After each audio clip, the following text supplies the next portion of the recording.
Bueno, vamos a dar paso a la cuarta comunicación.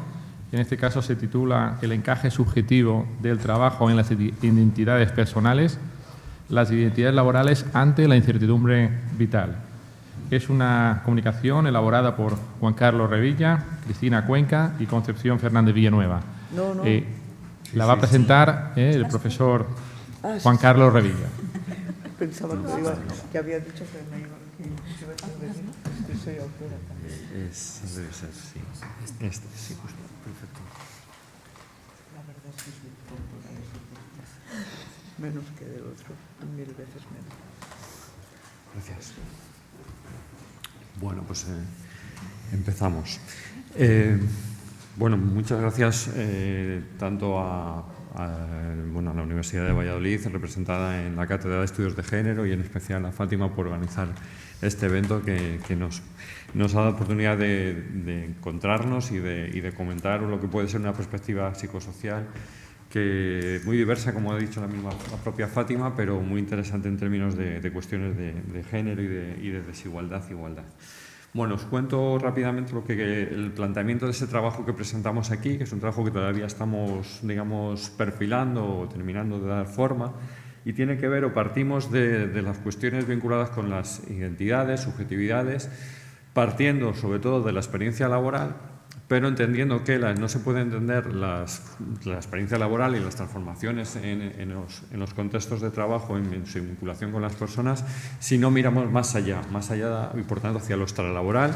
Y cuando hablamos de extralaboral nos referimos a lo familiar en primer lugar, por tanto identidades familiares, pero también identidades vinculadas con la vida social, con el ocio, con participación social, etcétera, ¿vale? En ese contexto, la literatura sobre identidades laborales plantea sobre todo, o partíamos de una idea de que las identidades laborales estaban en el centro, eran lo más importante para la subjetividad, aunque habría que diferenciar entre dos aspectos de esas identidades fuertes en términos de trabajo, ¿no? Cuando la participación en el trabajo te iguala con otros, te hace igual con otros, te convierte en una persona digna porque trabajas, porque contribuyes a la riqueza social y también a la riqueza familiar. Y otra dimensión de estas identidades laborales sería la distinción, la diferenciación, es decir, cuando lo que yo hago me distingue, habla bien de mí porque tengo una buena profesión, un buen trabajo, etcétera, etcétera, ¿no? Esto se suele hablar de este momento de centralidad en las identidades laborales más o menos en los años 60 o hasta los años 70. Eso sí, en este contexto, estas identidades laborales fuertes no estaban las mujeres muy representadas en esta época, ¿no? Estamos hablando de un modelo de centralidad laboral para los hombres y no tanto para las mujeres, que no se habían incorporado en ese momento todavía al trabajo. A partir de los años 70 se va a hablar de la crisis de las identidades laborales, dejan de estar en el centro por cuestiones de fragilidad y vulnerabilidad de esos vínculos laborales, la conocida precariedad de la que seguiremos hablando. Y también, por tanto, a partir de ahí la imposibilidad o la dificultad cada vez mayor de mantener narrativas laborales continuas y permanentes en las que las personas se pueden reconocer a partir del trabajo, ¿no? Esto produce una cierta desvinculación de la identidad laboral o de las personas respecto a sus identidades laborales, y que podemos distinguir, o de las que podemos distinguir, tres vías. La vía de la precarización, es decir, tengo un trabajo que no es muy interesante, que no es muy bueno, o que no es en buenas condiciones, con lo tanto no me vinculo subjetivamente por él porque no habla bien de mí, digamos. La segunda vía sería la vía de la intensificación del trabajo, que la idea sería, tengo un buen trabajo, un trabajo cualificado, una buena empresa, etcétera, etcétera, pero me hacen trabajar tanto que esto es insostenible, no puedo vincularme con un trabajo que me explota, que me destroza. Y la tercera vía sería cuando consigo un vínculo con el trabajo, digamos que instrumental, que me sirve para seguir con mi vida, pero que realmente no me coloco subjetivamente en él. Fijaros, con las identidades familiares pasa un poco lo mismo, ¿no? Partimos de unas identidades tradicionales que se suponían fuertes, continuas, estables, la seguridad de los vínculos familiares, pero claro, también esa seguridad de los vínculos familiares, como muy bien ha contado Concha en su presentación, no deja de estar exenta de una carga de violencia, pero también de la opresión patriarcal, ¿no? La opresión de los vínculos patriarcales que lógicamente no permitían la expresión de sí de la misma manera a unos y otros actores en la familia, ¿no? La literatura sobre estas cuestiones de lo que habla cada vez más es cómo las identidades familiares entran en crisis por la individualización de esas relaciones dentro de la familia, también por la condicionalidad de las relaciones íntimas, es decir, ya no, digamos, es la ruptura del vínculo también continuo o seguro permanente, y también por esas rupturas familiares o las familias reconstituidas que hacen que los encajes familiares sean cada vez más diversos. Eso sí, la familia se mantiene su función en la construcción de las identidades personales. Es importante construir, digamos, la construcción de sí, la construcción biográfica de sí a partir de esas narrativas familiares, de esa continuidad familiar, y también el vínculo con la pareja, como Giddens, por ejemplo, hablaba de la relación pura, sigue siendo también importante. El tercer espacio de identificación sería lo que hablábamos de ocio y vida social, ¿no? Fijaros que esto aparece como una posibilidad importante a partir de que los espacios digamos, extralaborales y extrafamiliares empiezan a cobrar una importancia cada vez mayor, ¿no? Tenemos posibilidades de elección en términos de estilos de vida que nos permite la vida social y que nos permite el mercado en estas sociedades tardomodernas, ¿no?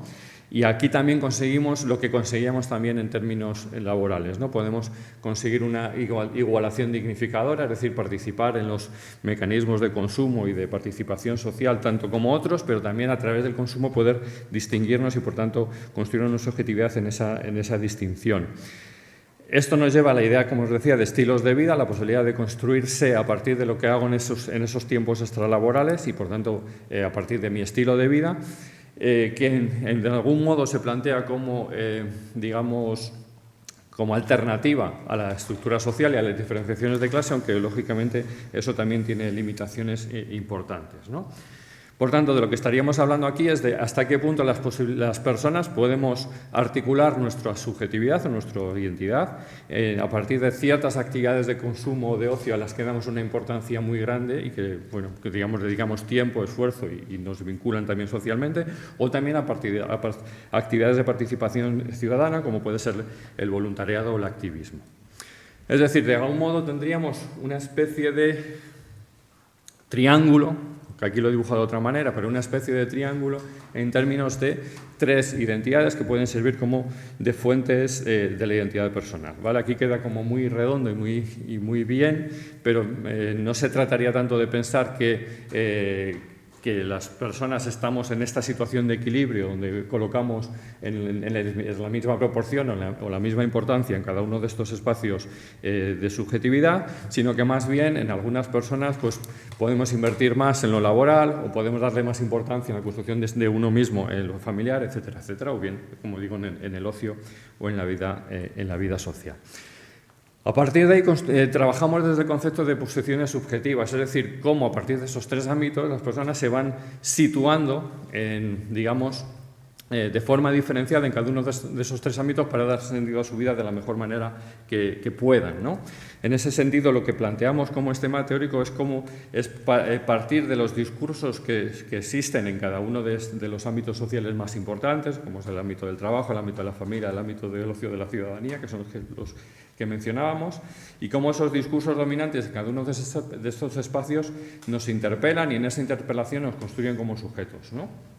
Pero eso sí, nos interpelan diferentemente en cuanto al género, o si somos hombres o mujeres, en función de nuestra clase social, también en función de variables étnicas, y también en este caso es muy importante las cuestiones vinculadas con la edad o con la biografía. Pero claro, estos discursos nos interpelan, nos constituyen como sujetos, pero también los sujetos actuamos frente a esos discursos, nos posicionamos o nos colocamos en un determinado lugar y, por tanto, articulamos esos discursos y, digamos, trabajamos identitariamente para llegar a esa articulación que deriva en unas posiciones de sujetos. Es decir, al final los sujetos, las personas, digamos, nos situamos en este contexto de una manera determinada, de una manera que va a ser contingente e inestable, es decir, va moviéndose a lo largo del tiempo y de una manera o diferenciada a partir de esas interpelaciones múltiples y cambiantes que recibimos del contexto social, ¿no? Y, lógicamente, estas posiciones sociales que vamos digamos, en las que nos vamos situando en cada momento dependen o son bastante dependientes de posiciones previas. Bien, esto lo hemos aplicado a una serie de grupos focales en los que trabajábamos identidad y espacios vitales, donde digamos, recogíamos discursos diferenciados por género, por edad y no por clase, en la medida que la mayoría de los grupos eran más bien de lo que podríamos denominar una clase media vulnerable.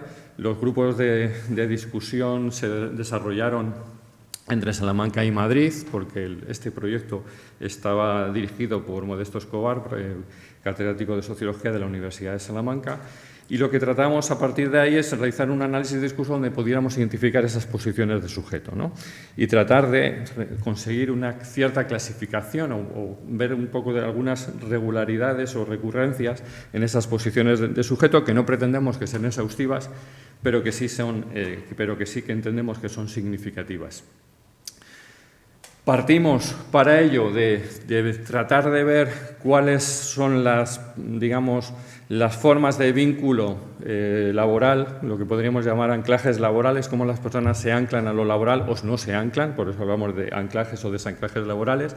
Y aquí diferenciábamos en cuatro anclajes o desanclajes laborales, ¿no? Uno sería, digamos, las posiciones de alto compromiso, que serían estos trabajos cualificados que son muy exigentes en términos de tiempo y por eso lo vinculamos con la intensificación del trabajo.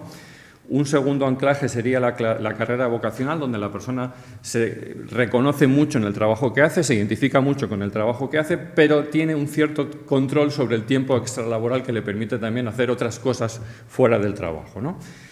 Un tercer anclaje laboral sería lo que llamamos la carrera instrumental, donde la persona no se reconoce tanto en lo que trabaja porque tiene que trabajar y, bueno, y contento de trabajar porque aporta a la familia, a la sociedad, etcétera, pero mi inversión identitaria está más bien fuera del trabajo.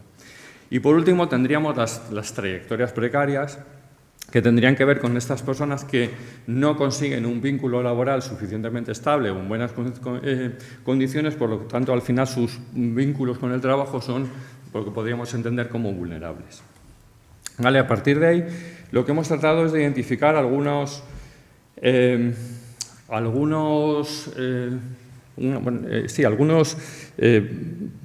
posiciones prototípicas, ¿vale?, que hemos visto en nuestro trabajo. Y aquí os presento algunas posiciones que vemos como, insisto, prototípicas de las mujeres de nuestros grupos focales. Hemos dejado los de los hombres para otro momento, ¿no? Y nos parecen interesantes, digamos, como representación de eso, ¿no? de ciertas formas de articulación característica, prototípica en mujeres de diferentes edades y con diferentes posiciones respecto del trabajo. Aquí, en este color más naranja intenso, hemos colocado las dos posiciones que estarían donde son personas que dan más importancia al trabajo, ¿no?, en la construcción de su subjetividad. Tendríamos esta posición de alto compromiso, que es esa posición en la que decíamos que no deja mucho tiempo para otras actividades y la situamos aquí. Fijaros, no lo he explicado, fijaros, este cuadrante lo que trata de representar es, en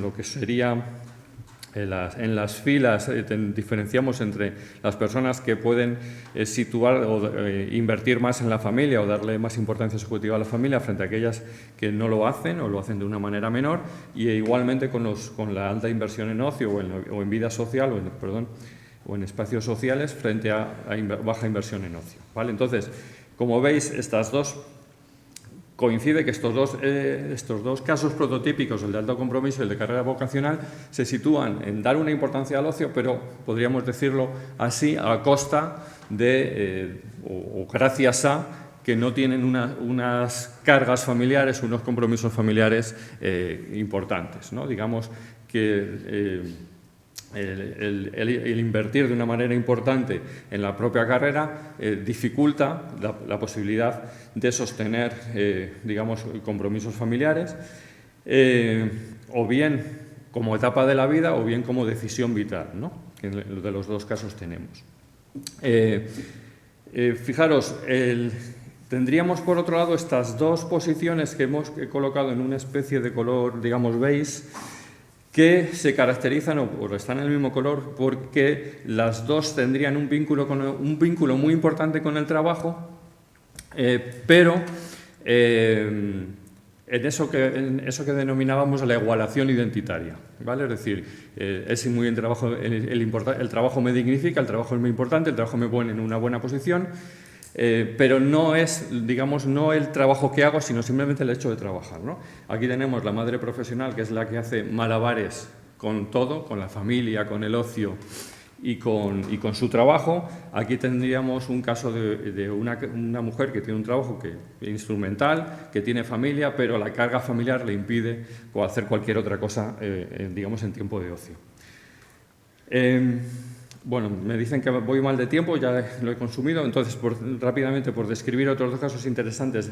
Este que llamamos de forma muy descriptiva la esclava del hogar, que sería pues eso, la ama de casa tradicional, pero digamos que en nuestra muestra la mayor parte de estas amas de casa viven con bastante incomodidad el hecho de no poder, digamos, tener una vida fuera de la familia o una vida laboral más convencional, ¿no? Y entonces, en algunos casos lo compensan con ciertas actividades de ocio o sociales. En el caso de la entrevistada que teníamos aquí, hablaba mucho o daba mucha importancia al hecho de participar en un grupo de teatro, etcétera, etcétera.